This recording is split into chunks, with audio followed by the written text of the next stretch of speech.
but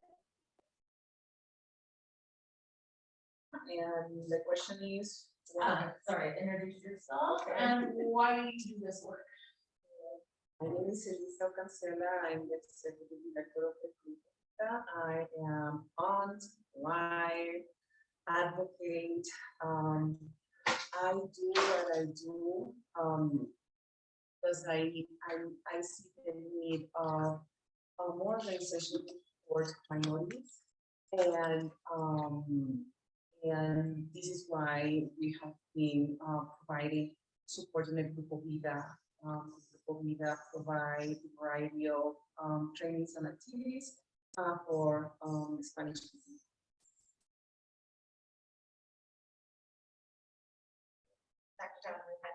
And I'm so happy to be here. I'm hailing from California, so all of my California folks, good to see you all in loving Colorado.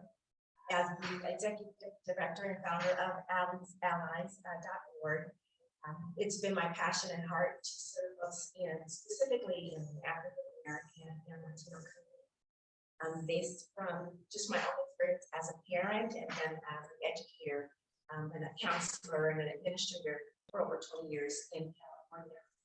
And that derived from not seeing what I should have seen with regards to the support and help that not only my daughter did not receive, but other children. So being an advocate stems from a very heart passion to ensure that all kids get what they need, especially those who are not getting the services that they and also being included and being accepting of not only their diverse way of learning and being, but their diverse skin colors and all their way, their culture, everything that comes with being diverse. Ensuring that families as well as educators know how we include, how we celebrate, and how we give access to research-based resources so that these kids can matriculate and go on and have a very bright future. Thank you, and I'm glad to. And my name is Yvette Plummer Burkhalter, and I'm the executive director of Thrive Center and Show and Tell. I've been doing this for 16 years as an ED, 17 years altogether, but 16 years as an ED. Of course, I think many of us are in this position because we have a loved one that has, so we have passion not just for our own loved one, but we always ask, well, what about the other people, who may not be as tenacious or not as, or just, just as upfront to say, I'm trying to say it nicely, because sometimes you have to, roar at times, and some people don't feel comfortable roaring, and so you wonder about those. So I think it was divine intervention. God somehow got me into this position where I train parents to be able to speak for their kids and show them how to advocate. Very important, because even though I think one of the questions that was asked here that will probably be asked is, where do we find advocates for kids? And my thing is, like, you are the advocate, you are the parent, because it was them till the day they die or you die. So you need to learn how to advocate. So anyway, I have passion. That's why I'm here. That's why I do what I do. The long hours and the grant writing, which I hate. But I think, so you will agree with me. It's the work helps us go through the stuff we don't like, just writing grants, doing reports and all that sort of stuff. We'd rather be with you. I love you guys. So anyway, thank you for having me. So it's just a question and answer session. I have written some questions, but for the folks that are here in person, I'd love to hear your personal questions. If you would like to have answered from these experts.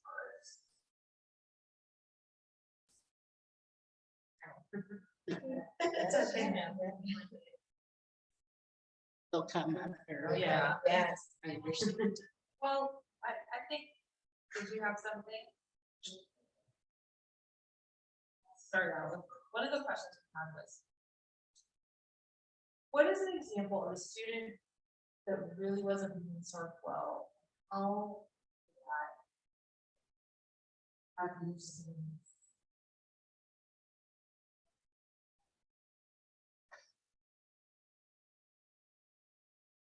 Oh, me first? Oh, I'm sorry, okay, well, there is this one that is my favorite one.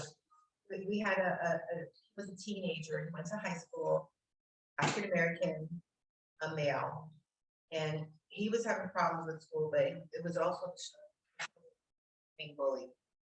And his parent was going to one of my series, my sessions. We met like once a week for six times. So she shared with the families about what was going on with her kid, and you know, sometimes when everybody's together, cry, hugging and things like that. And then afterwards, I had a one-on-one with her and stuff, like, what do we do? So she told me that she told me that her kid was bullied. He decided to strike back this time. And he went to the teacher. Went to the teacher first. Teacher didn't do anything. Sit down. And so he got upset. He didn't bother him again. He hit him, knocked him cold. So then now all of a sudden all their eyes were on her son. He was protecting himself, but they didn't care about that. So they called the police. The school called her to tell them they called the police. She went to the school. Then we got there, the police precinct, which did go there. And and so at the end of it, she said her son was upset with her because he said he didn't protect me. So that's the beginning of our session. 6 sessions later, I'm showing her how to deal with school, about manifestation, determination, all the things school can't do, blah, blah, blah. I'm seeing her grow. That's one of the best things when you're training, when you start with somebody in the beginning and at the end, you see how they grow. She had a testimony. She said, I took the tools you showed me. I went to that school. My son heard me speak at that IEP about what I did not do. And she said it has helped our relationship. And the thing is that our kids do, they watch us. They do. And that's one of my favorite ones. And it's not about academics, but I know that there's those academic pieces. But I think particularly our kids who are Black and brown, our boys who are Black and brown, it's so easy to target them to get that discipline, that harsh discipline that other kids don't get. So that's one of my favorite ones where we did a resolution. She learned how to advocate.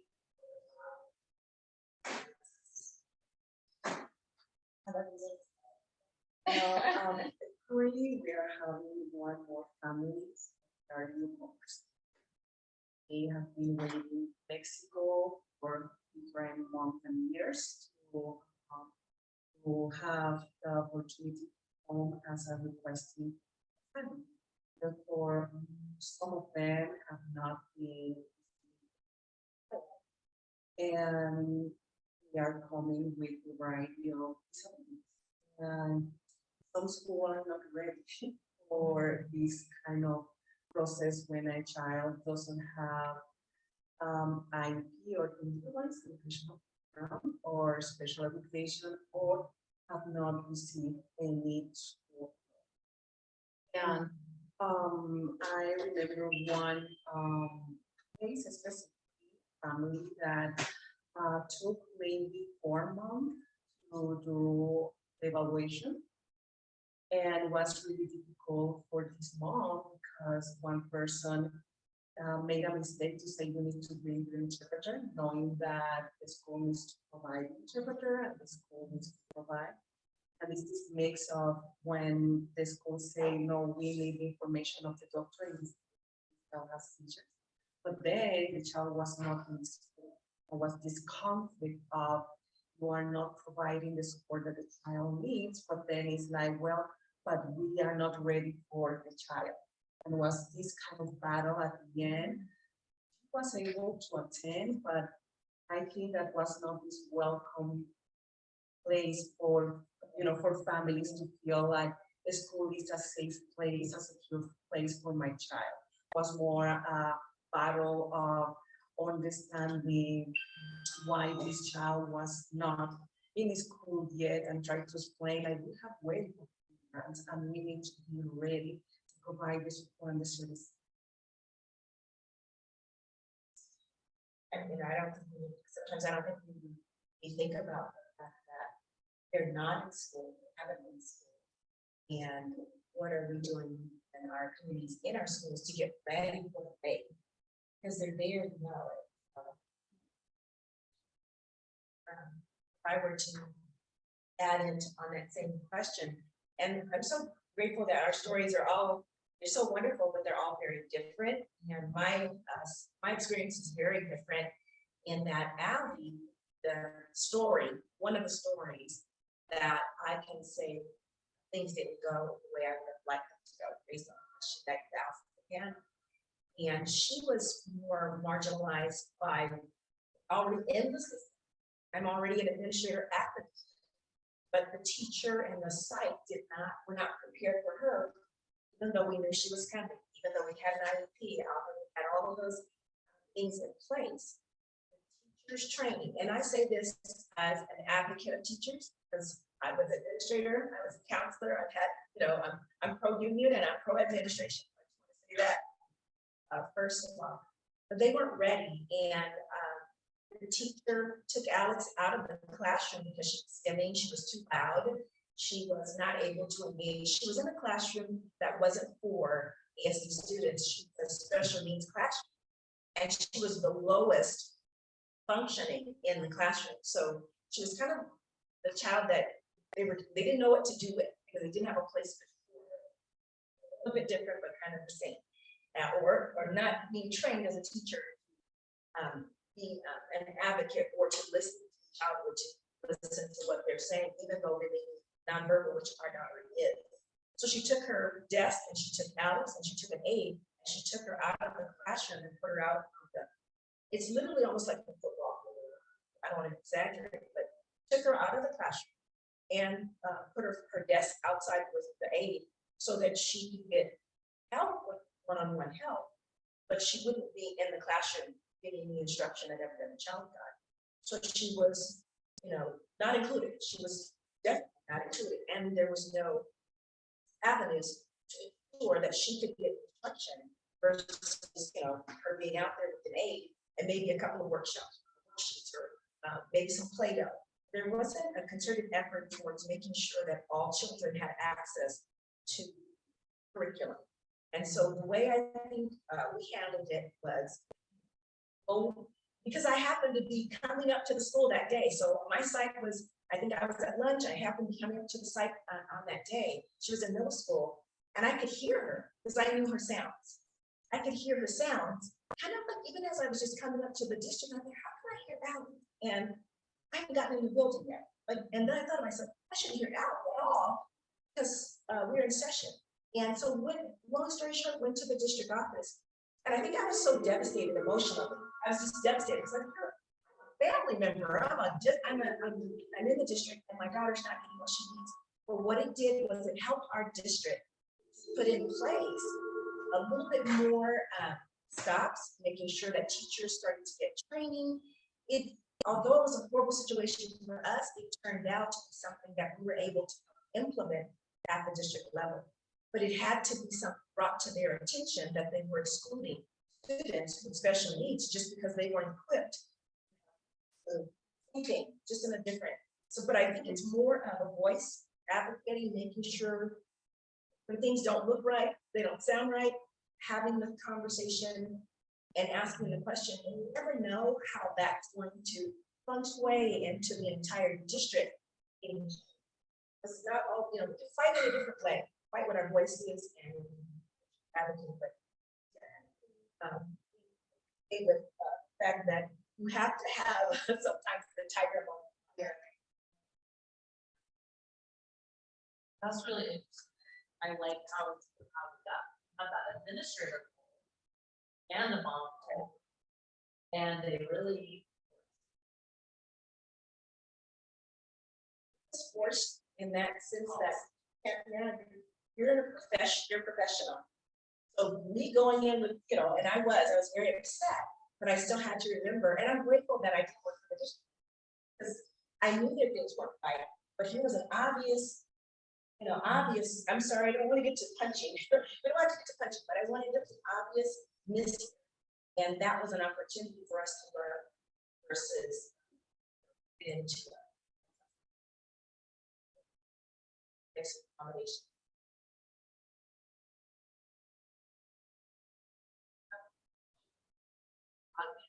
Okay.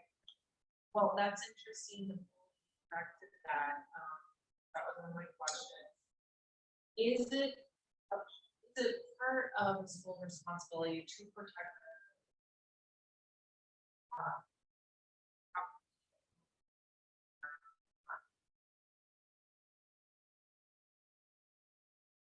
Oh, right, I say absolutely.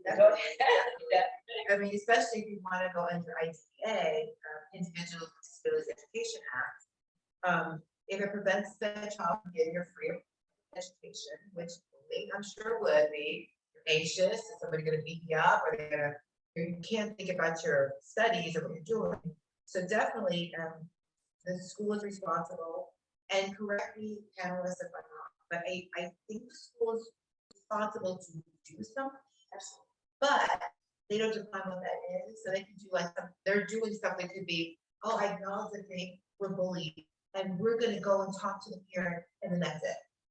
Yeah. Now, has it gotten better?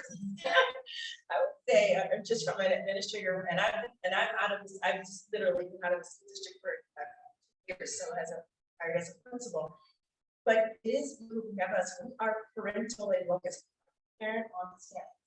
And we are supposed to advocate and making sure that everyone can get a free and appropriate education. If that's impaired by some bully or what have to do more to ensure I always make sure you do your research, you investigate, you get your witnesses, and you make sure you listen to the child as much. But it is becoming of us, depending upon the severity. What if it's verbal? It's still bullying, Right. and bullying is definitely under the auspice of discipline. Concert where if it's a conversation, if it's a detention, if it's a conversation with a parent, and it's also part of what we all have to educate kids. You gotta educate who's in the classroom, especially if they're mainstreamed, and then how we treat them. So the training portion of it, if it continues, it's not just a conversation, we also, of course, each individual incident, and it's also if this is a child who's done it before, it's proven that had every situation as it comes. There's no blanket order, but we just talk. In some cases, it is a system. Sometimes, and it could be two children that have special needs. Manifestation determination. Did they understand what they were doing at the time when it occurred? And we have to go through it. There's a one-off, or an answer. Always on the situation. Hard. Is it at least hard? Well, school needs to. I mean, students don't feel safe. They're not going to give the best of them. And we're talking, I remember I'm a former special education, and I remember one year that I was the lunchtime teacher with all the school, elementary school. I love it. I need to tell you, I really love it because they didn't know how to interact with other kids, first of all, and second, they wanted attention. And I remember at that time we did some training from, I think it's one about bullying that goal or something like that. That was kind of pictures, and later on we talked. Of course, I didn't have lunch because I was talking, and they had, because they took, I'm not feeling like the lunch there. Where are we going with Miss Alcancela? Okay, and then sitting with Miss Alcancela, was the other teacher outside. They were like, yes, and for me was like, okay, this is really, yeah. But it was good because after maybe 2 months and kind of talking about stop bullying and stop bullying, they were the kids who helped the other kiddos. It was amazing how everything shifted.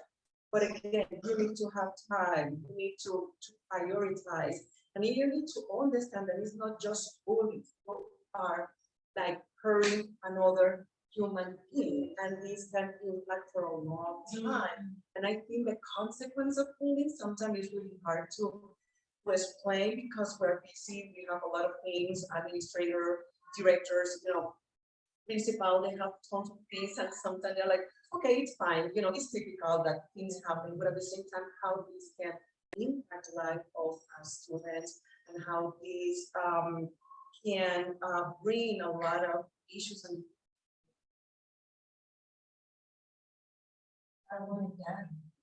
That's lasting a ripple effect.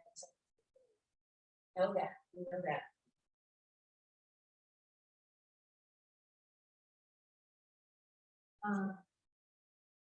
Your experience, are children of color treated differently in terms of experiences in school and special education?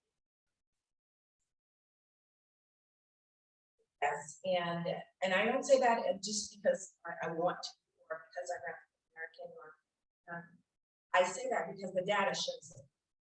The latest journal for Journal of Pediatrics, and if you look at the article, it's called Timing and Access for African American Children Services or Diagnosis.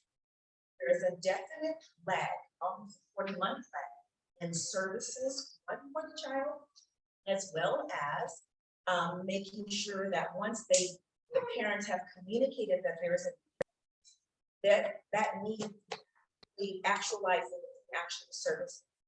So latest research says that there's an approximately 40% lag. And then prior to that, I think in the early 2000s, they were talking that there was a 30% difference between an African American child was diagnosed and well, that's an abuse and a neglect in itself. That's I think of it that way.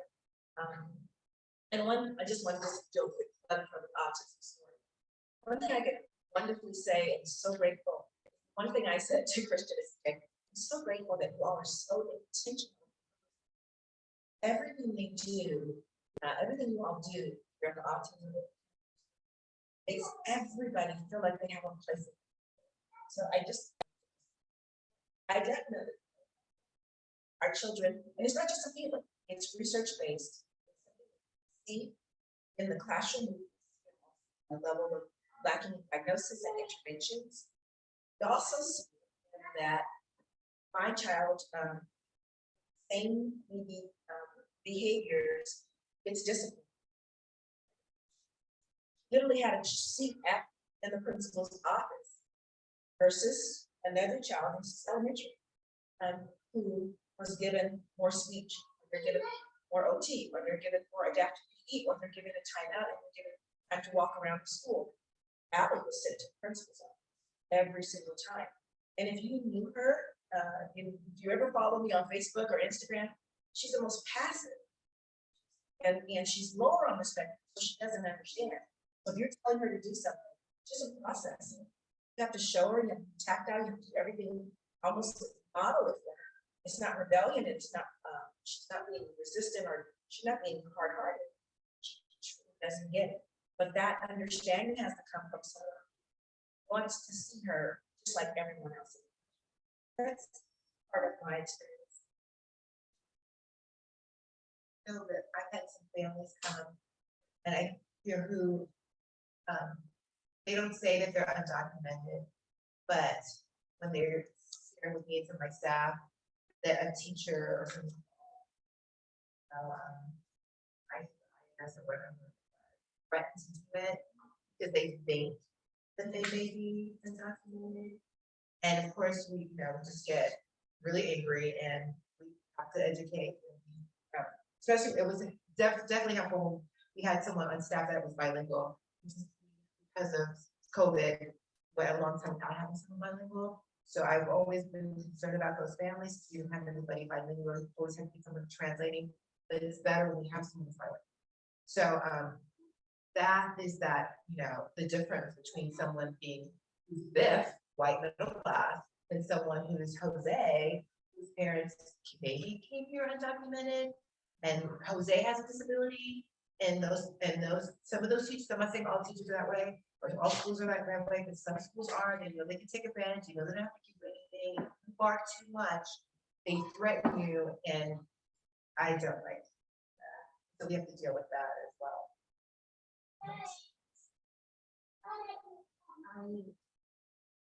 That it's a lot of, or the need of, training about basic rights.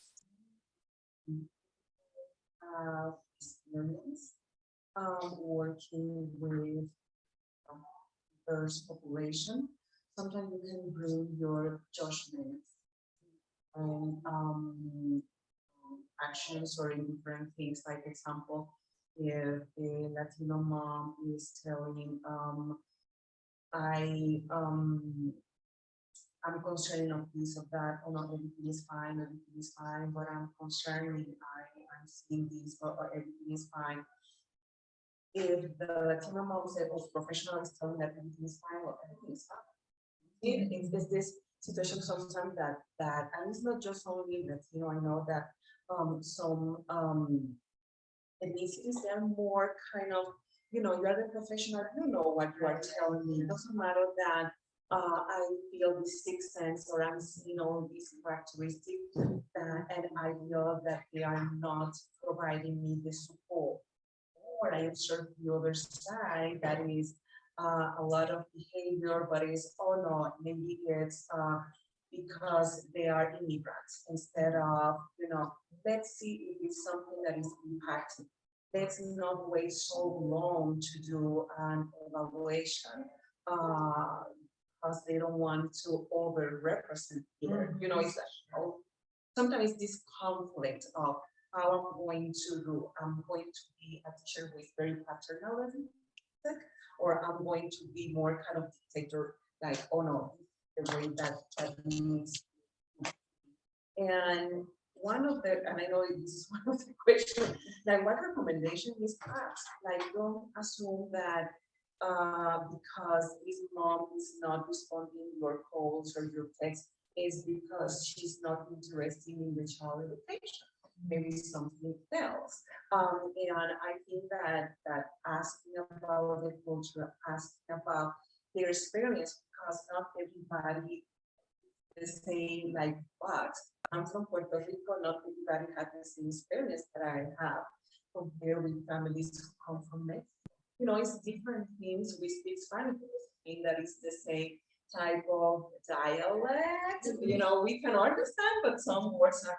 Again, it's kind of how do you incorporate and understand that a lot of our teachers, and not only a lot of teachers, but administrative principal are Caucasian, and they don't see either this sometimes connection or understanding of what is going on compare with the culture, compare with the expectation of. I add one thing? So one of the things you said was to ask, and one of the things, not just a plug for allies, but one of the reasons we go into schools and we offer the book, and we want the district, of course, to purchase the book for this. We don't want the kids to pay for the books. But one of the things it does for the educator, the learning outcomes that we go through in the last pages, the first thing it says is ask. Because we come with our own backgrounds, but ask and invite. See what they have need of before you just assume they don't know. And I take that not just the child being an ally, but for the teacher and the administrators, allies for the student. Ask the parents, ask them what they have need of. And then I'll go through the acronym really fast, but it's ask and invite. And then it's L, it's love, because you have to have a love for kids, and it has to be unconditional and unbothered by. Okay, to love. Yeah, and that's why I said ask and invite, because the diversity of, and it's celebrating the diversity, the love part of making sure that you bring in the inclusion part, and then the next L is to look after.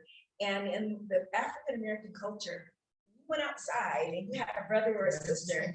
The first thing your parents said was, look after Yvette, look after her. You come back, she better come back, and they better look the same when they do. She would always say stuff like that. So I said, look after, that means provide equity. Make sure that Yvette, if she needs a glass of water, she needs a stool to sit, and she needs anything so that her learning can be exactly like yours. Make sure you look after her and you give it to her.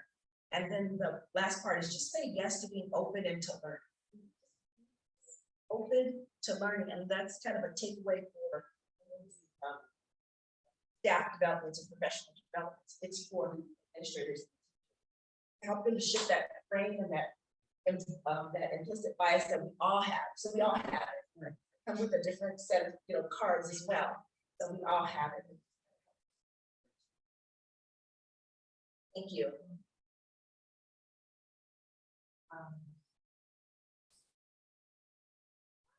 Top things that folks really don't know often about their childhood.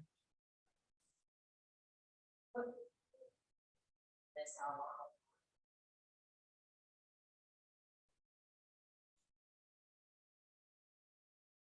So many. Yeah, I know you have it. I can feel it. I know, take a pick, I mean, that they even have educational rights, they don't even know that they have rights.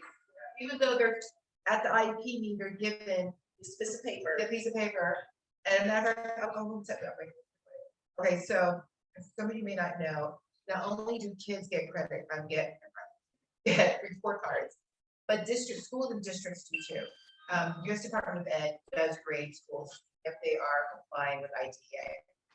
So when they started doing this, Colorado was, how was it? I think not Needus, this is a little below. There's four settings, but anyway, they were like the third tier. So when that happens, the department comes, they bring somebody to the state, and they want to bring people who represent special education in the state of Colorado, and they brought the parent centers. That was Peak Parent Center and my center. I have a community parent resource center. So we were there at the table too. One of the things they were talking about was they bragged about like our resolution or just our complaints. Our due process is very, very low. They were saying that. So I said, I think they're very low because parents don't know that they have the rights to complain or to say, I want due process here. So then the person who represented the department of US Department of Ed said, well, how can we make it so they do know? Or she asked her, well, why don't they? She said, well, why don't they know? She said, why don't they know? I said, well, at an IEP meeting, they just read the paper and small print, and it's like papers, and you're not gonna read it right there, and you go home and you're gonna put it away, so they really don't know. So what do you suggest?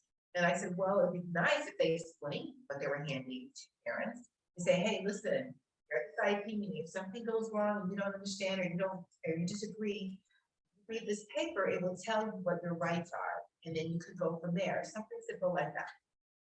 So they took note of that.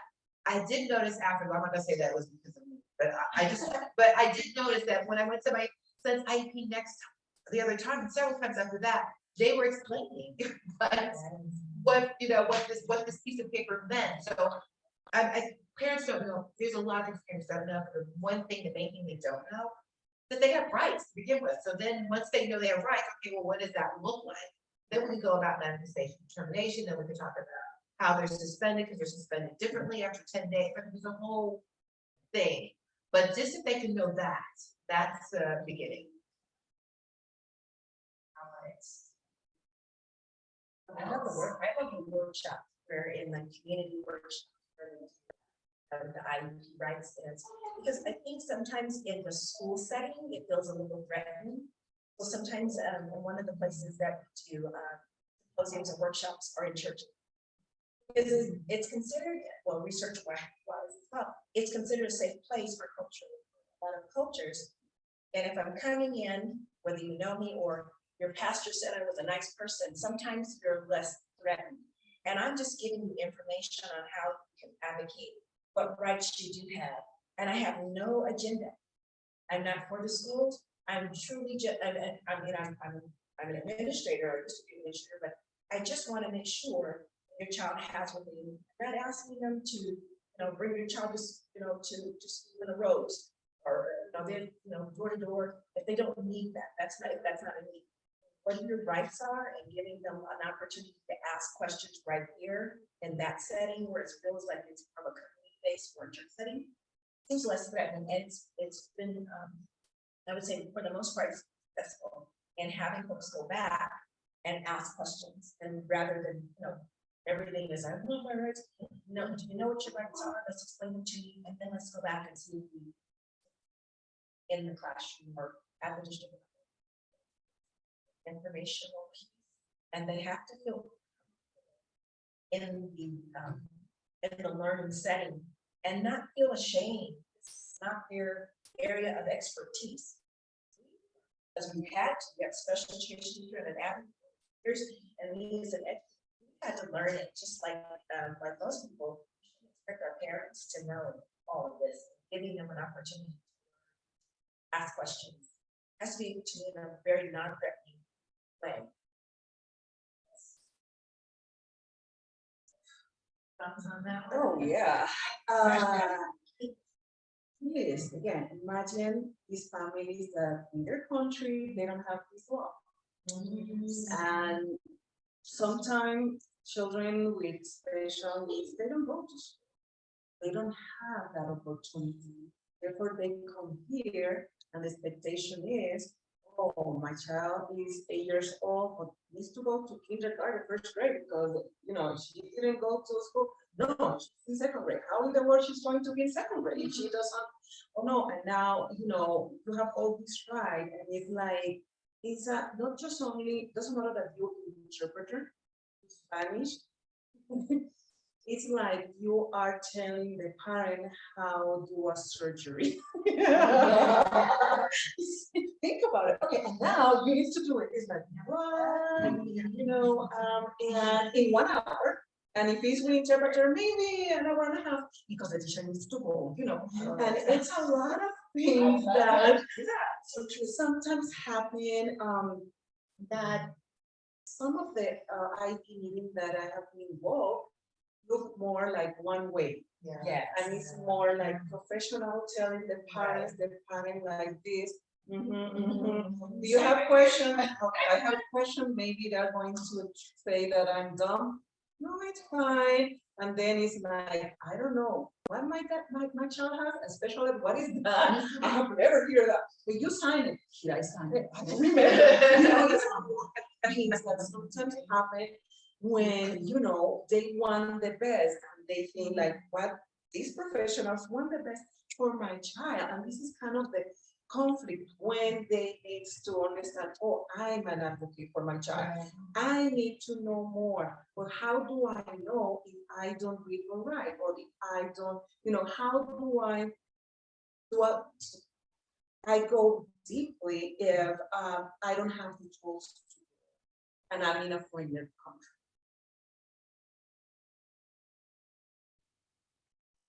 I think the analogy, they say that some people start on the baseball field at third base, and some of them are still in the park.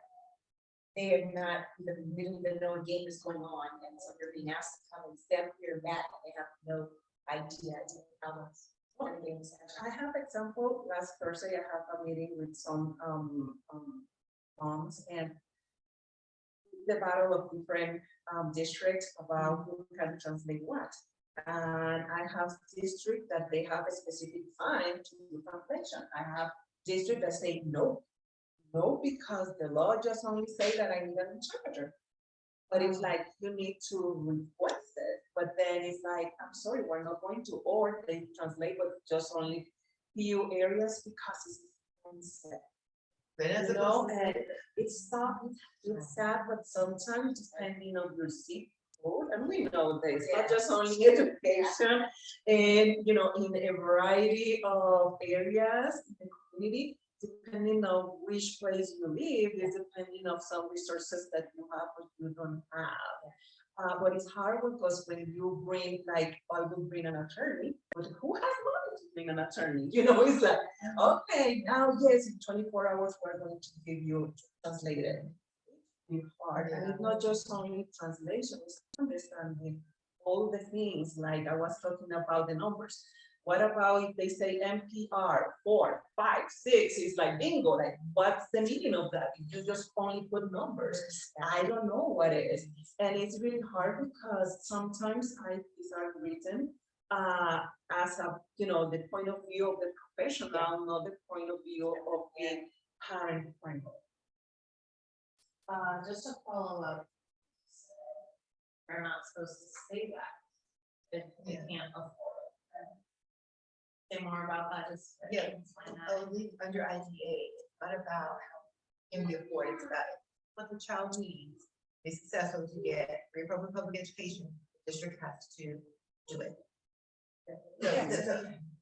So when you do, so if a parent's knows knowledgeable to know, if they can get that typed, or if they had it recorded or something, you want to keep that. Yes. Because they're not supposed to.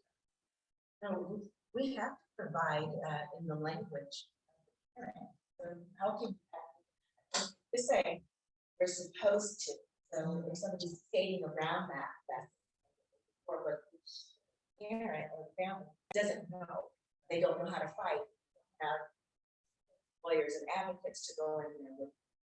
For sometimes they don't know that they have the right to request translation.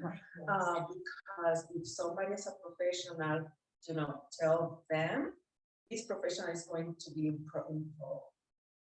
And I had that experience as a professional, like you're not supposed to if parents request it, but how do I request it if I don't know that?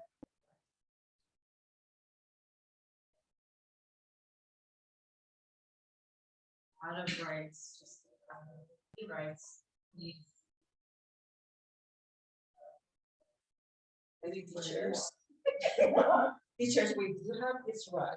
You have the right. So, Yeah. Right. Okay, so we have 10 minutes, 10 minutes left. Any questions from the audience coming up?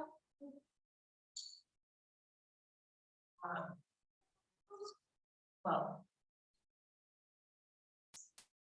How about?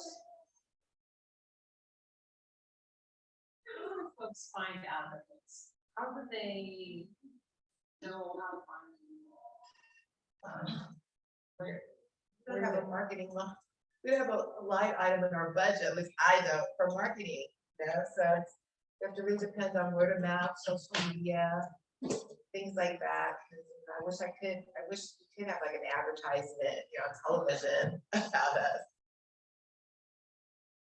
You guys give me some suggestions for that. Oh, you're right. I use every free opportunity that is possible to gain the attention of. And like I said, the community areas of offering workshops and offering symposiums free of charge in the community, that lets them see, here I am, Right. here we are, but just like you talking, we're the same person you are, and we're here to help you. And then one of the last pieces of Alex Allies, so we do the educational, making sure folks know what the disability, or I should say the developmental journey looks like. The enlightenment piece, we show them films and the data, or as I was showing you some of the timely diagnosis of African American, we show the data and what it looks like. And then the last part is empowering them.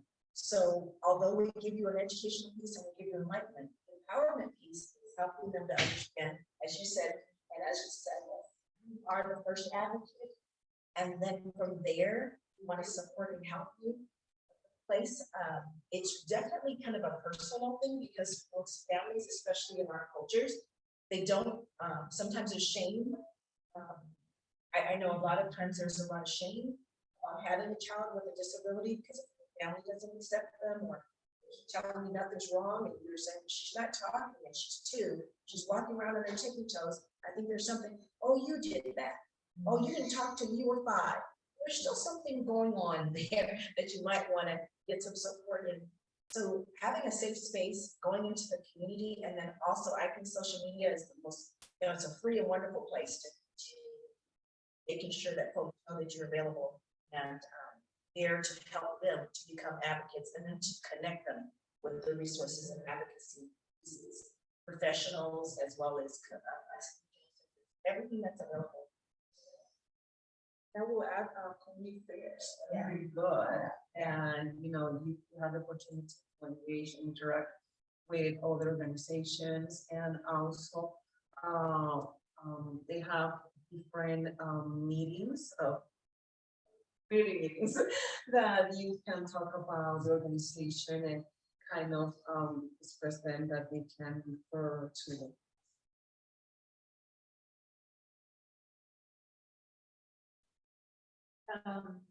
Comment on that.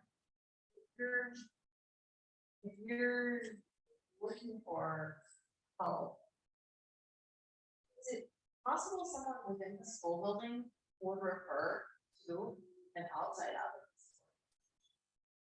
I find that challenging for me, for our parent centers, because schools look at us as. And all we want to do is partner. We don't want to feel this, we're here to make that, things bad happen. We're just like, I really wish schools would understand, and some schools get it, so I'm not gonna say all, some schools really get it well. But for the schools that are intimidated by us, they just don't understand how effective and efficient it would be if that parent was knowledgeable. Because the parent is coming, I'm here to help you help my kid.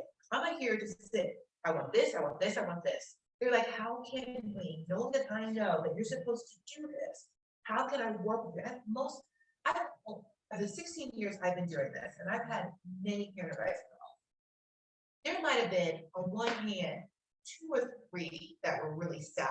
They were using the system to benefit their kid. I want free rec center passes, I want blah, blah, blah. They're very, and we're talking about 16. Many parents are like, I just want you to help me with my kid. I just want help. And so, I don't know where I went over there. I lost my train of thought, but anyway, I forgot. So I have experience of, parents who contact us because of are not listening, and they decided to take this leap of faith, kind of contact us to say, hey, we have this family speaks Spanish, we don't know what are we going to do, help them. And also we invited to the parents kind of coffee time. They have one time per month to really talk about what we do and how they can connect with other families. That's interesting. You said leap of faith, but why do they have to think of you as a leap of faith? Why can't they just I know a group of is going to help these families. We're going to contact a group of every single time, or we're going to contact show and tell. I just think that they feel generally Well, yeah, that sometimes these happen, but I think that I don't know, the best experience working with school is when everybody is connected and like in a group of youth, like this bridge between families and school, and they provide the support that the child needs. And I had this amazing experience that the principal, when knew about the family, he decided to go to the house and say like, okay, I want to know you, I want to with the nurse, with the school psychologist, with an interpreter. And when I said, because one of the mom's concern is we don't have money for utensils, like it's a lot of, and I explained the concern to the principal, and he was like, don't worry, we have everything that she needs. She needs to start right away. We are going to provide transportation. Like, he was so savvy, and was very interesting because this is a child, 8 years old child that is not walking, cerebral palsy, and has been in the US for less than 3 months.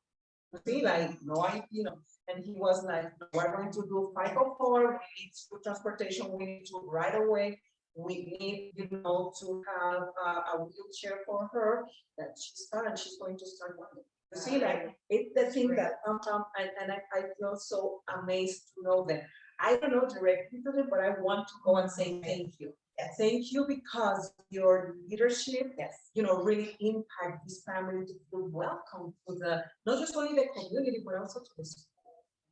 I want to hear more stories, because like I said, I know that not all schools are, this is what I'm trying to say. Exactly, because I heard one story where there was a single dad, and he couldn't get off work to do the IEP meeting.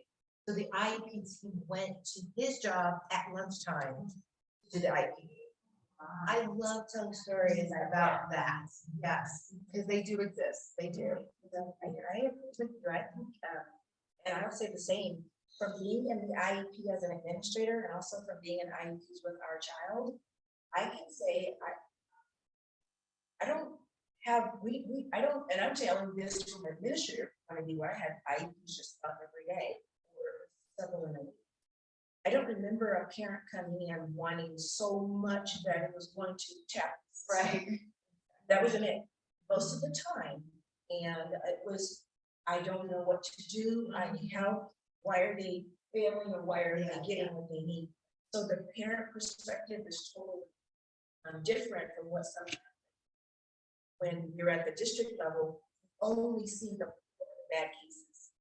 So you're only, as your director of special ed, you're seeing what you're saying, you're at the man at the zero, you gotta produce that, right? Yes. If you're the director, you gotta produce that, you gotta make sure you go in and do the testing and what have you. Also, or in fair hearing, you're also in the process.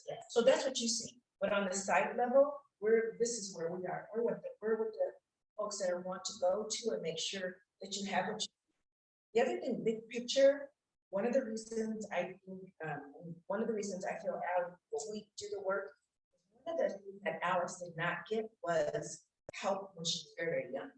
And we know the research says, gotta get them in and get them the help. And those 0 to 5, I even say 0 to 2, 0 to 5 area. We know that.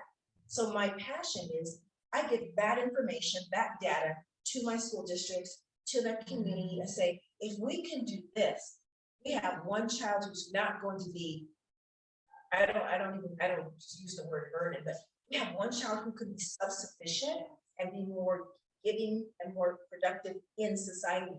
If we can teach her to read and help her to assimilate, work on some of the sensory issues, we can do all of those things very early on. Look at what we do. We would have a child when transition time comes, they could work, they can do other things in the community. But if we do nothing and we keep waiting and we keep saying, no, it's not, a little more time, or we keep avoiding, they're coming. The kids are coming. We're going to have, more likely that we will have more success if we start the work early. And I try to convince, that's kind of the banner that we try to convince. Early access education changes the outcome. Don't we want this for our kids? And that kind of helps. Okay? Again, like you said, we're dealing sometimes with folks who've only been on the negative side of things, so they don't necessarily have an ear, but we try to talk to them on a level that they can see that we're coming in as, I call us co-laborers, partners. We're not coming as an adversary, we really are going to partner. Those are wonderful success stories to hear and people sharing that side of it. Because there are, what I'm hearing is just keep at it, and you're gonna find those administrators and those teachers and those folks on site that are gonna be your partners. Yes. Your allies. I don't think teachers come into this in the field to say, I just want to ruin kids' lives, or, I want to be a pain in this parent's neck, That's what I tell myself every time I went to the IEP meeting. I literally did this, like, I don't want to be a menace to me. They don't. They're just, there's a misunderstanding. I would go in there all the time. Some of the best intentions first, unless you show me that you are going to be and then when you step up and you say, well, we want to see if we can look at this. And I think also the approach, always come in as, I just assume that we're here to help, and having the conversation and leaving the door open for another conversation, so that we don't feel like we're trying to do everything all at once, or if everything is needed all at once, how can we make it work, at least give it a try, and let's put another meeting together in 30 to 60 days to see if those things are together. I want to add one thing, it's ask. Because I felt like I was a parent leader and, I was dealing with my son. I felt that I always had to, educate the teachers when they did something and they didn't understand. Feeling that, and I did, I said, no, let me tell you why my son's principal, like different than when we said. Let me tell you why when my son, you ask my son, what happened with, I can't remember his name, Derek, whatever, that threw that snowball and you want to talk about it, and he said he could talk.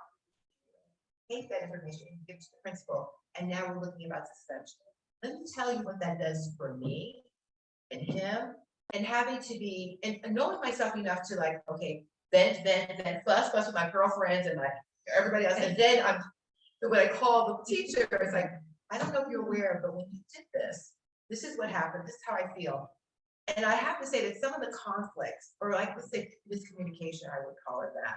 Well, no, it's conflict. Conflict is healthy. We were stronger. The IEP team was stronger because we went to this bump in the road and we dealt with it and communicated. I think that I will say that I've been blessed that I do like to communicate. I think I'm a very good communicator. So I think that helps. I want to teach parents how to effectively communicate, because it could have went south really quickly because you're very protective of your baby. And my son trusted that teacher. And then when he came, so I had to vet it all out and scream and you walk with trust friends, and then realize I know she didn't mean to do that. One of the things, and when I told her, I bet you think they were supposed to be confidential. Yeah. No, not when it's in the school setting. I did. So I'm learning too. Because we're calm and we're talking calmly, I'm able to hear her, she's able to hear me. She said, I bet you know that, I bet you think that I'm supposed to be confident. Yes, you betrayed my son, yes. And then she said, no, in the school setting, that's not the case, we cannot do that. She explained how she would get in trouble if she didn't do that. So that got us, I thought got us. So I want to feel the sense that like, I have been at school, okay, we're dealing with our children. I educate our doctors. I've educated more physicians as a mom, or I ever had a doctor. I really, I believe it. they come in and they say, well, how does she do this? What is she doing with that? What do you think would help? I said, well, let's try this.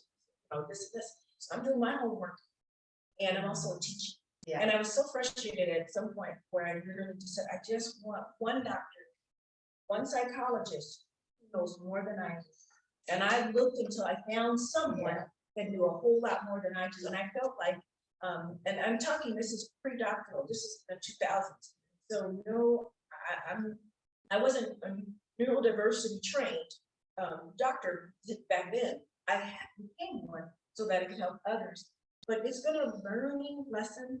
And I feel that's one of the reasons why I do the work.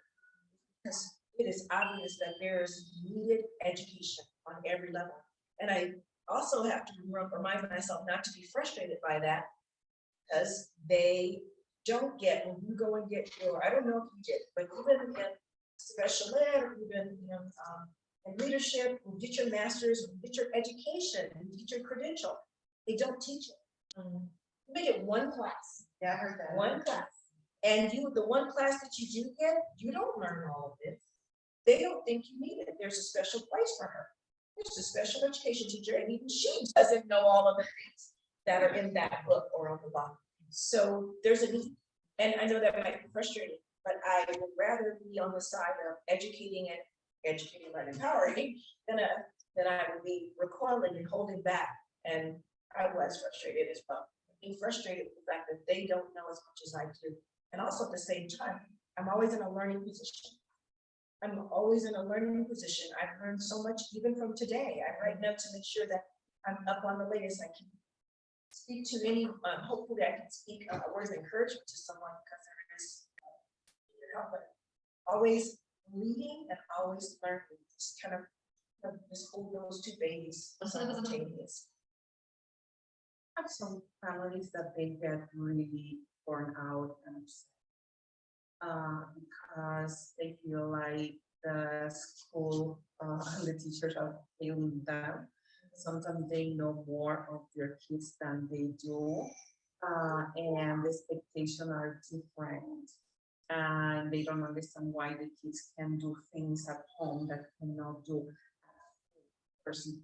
You don't have this expectation, it's not going to have it. Therefore, it's really hard and tired to say it. Like I have an amazing mom that she's like, tell me, what happened with these masters? Are they sure have, bachelors? Are you sure about that? And she's like, yes, to be a teacher, you need to have a license, you need to have, are you sure? Because something is not right. Like I feel like every time that I need to talk about, and they look at me like I'm not, okay, or something is not good, but it's hard for them to work with the kids and also try to train or try to explain different things about their child. It's not just only that the child has Down syndrome. It's the child first, has abilities, have things that the child can do. And sometimes it's really a struggle. I see the other side with me, with my nephews and nieces that I have been attending IPs that I don't say a lot, but what I know, what I am, but when they start in a way that is not the correct way, therefore I start to ask questions. Okay? I'm not there to be, to tell them what. But then I had an experience that the director, and these are things that happen because I am aunt and you're not the legal parents, and we're not going to talk to you, or we're not going to speak Spanish, and was really very unique case. And I learned about that, process, and it's really, really hard when you don't know, sometimes you feel afraid of. And it's kind of the process of I'm a parent, but also I need to be for the teacher of my, my kids, or the teachers of my nephews and nieces, that they know, and then be open and be happy there. Because if I'm mad, here it comes. The angry auntie is coming. And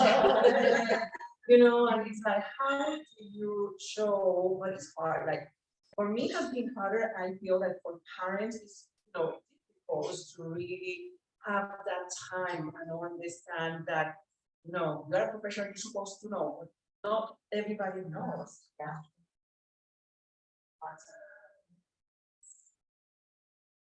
Well, thank you very much. A lot of people watch the recording of this, which is very valuable, and I will be telling people, call me for help. Go and watch the recording. It's going to be helpful, and of course,